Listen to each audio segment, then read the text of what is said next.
सचिन पगार वर्ग 5वा शाळेचे नाव जिल्हा परिषद प्राथमिक मराठी शाळा गोडेगाव। आज मी तुम्हाला डॉक्टर बाबासाहेब आंबेडकर यांच्याबद्दल थोडक्यात माहिती सांगणार आहे। कोई चिल्ला कर चला गया, कोई चीख कर चला गया, कोई चिल्ला कर चला गया, कोई चीख कर चला गया। स्कूल के बाहर बैठने वाला एक बच्चा हिंदुस्तान की तकदीर लिख कर चला गया, हिंदुस्तान की तकदीर लिख कर चला गया। आज 14 एप्रिल 2025 म्हणजेच डॉक्टर बाबासाहेब आंबेडकर यांची 134वी जयंती। त्यानिमित्ताने आपण सर्वजण या ठिकाणी जमलो आहोत। आज मी तुम्हाला त्यांच्या जीवनातील काही प्रसंग सांगणार आहे। आपण 7 नोव्हेंबर हा दिवस विद्यार्थी दिवस म्हणून साजरा करतो।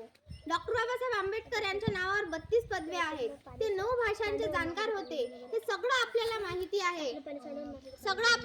आहे, पण तिथपर्यंत पोहोचण्यासाठी त्यांना संघर्षही तेवढाच करावा लागला, याची सुद्धा आपल्याला जाणीव असली पाहिजे। त्या तुलनेमध्ये आपण किती सुखी आहोत आणि आपल्याला हे सुख मिळण्यासाठी त्यांनी किती मोठा प्रचंड संघर्ष केला, याची एकदा आपल्याला जाणीव होईल। अर्थात त्यांच्या आईंनाही कल्पना होतीच की आपला लहानगा मुलगा जातोय खरा शाळेमध्ये, पण त्याचं तिथं असणं सहज सोपं नाही।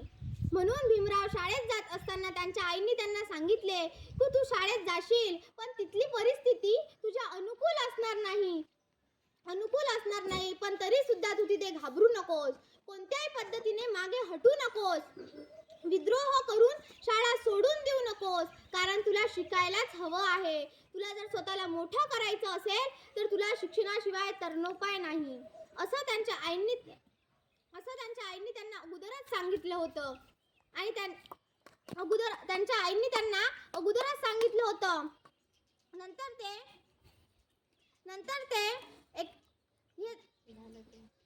आणि एवढेच प्रसंग घडले का त्यांच्या जीवनात? नाही, तर असा अनेक प्रसंग त्यांनी अनुभवायला आले। जेव्हा वर्गात शिक्षक प्रश्न विचारत तेव्हा सगळ्या विद्यार्थ्यांचे हात खाली असत, पण या लहानग्या भीमरावांचा हात नेहमी वर असे।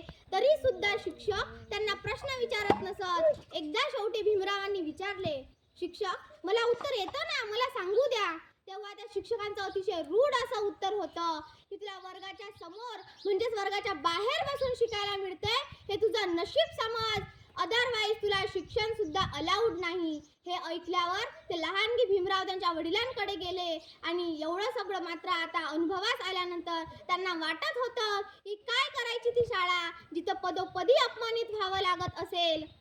तेव्हा त्यांच्या वडिलांनी त्यांना सांगितलं की हेच सगळं बदलण्यासाठी तुला शिकायचं आहे। आणि खरंच हे भीमराव आंबेडकर महामानव पदापर्यंत कसे पोहोचले याला इतिहास साक्षी आहे।